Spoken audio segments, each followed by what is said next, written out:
নারীর প্রতি সহিংসতার বিরুদ্ধে প্রতিবাদ সমাবেশ করেছেন ঢাকা বিশ্ববিদ্যালয়ের শিক্ষার্থীরা। সকাল 11টার দিকে বিশ্ববিদ্যালয়ের অপরাজেয় বাংলার পাদদেশে এই সমাবেশ করেন তারা। বিশ্ববিদ্যালয়ের বিভিন্ন বিভাগ থেকে শিক্ষার্থীরা খণ্ড খণ্ড মিছিল নিয়ে ক্যাম্পাস প্রদক্ষিণ করেন।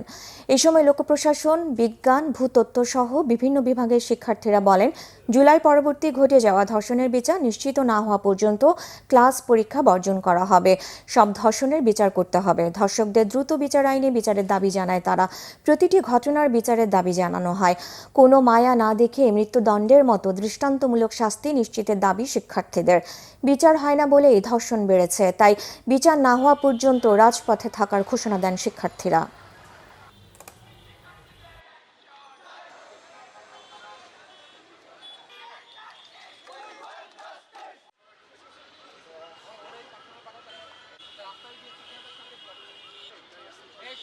আমার ক্যাম্পাসে এখন এই সমস্ত নিপীড়ক যারা আছে ক্যাম্পাস থেকে তাদেরকে তাড়াতে হবে, তাদেরকে দূর করতে হবে, এটাই আমাদের দাবি। আমাদের দাবি হলো একটাই, যে যারা এই ষড়যন্ত্রের সাথে জড়িত, যারা এদের পিছন থেকে যারা এদেরকে লিড করছে, তাদের সহ এই রুট আমরা উদ্ঘাটন করতে চাই।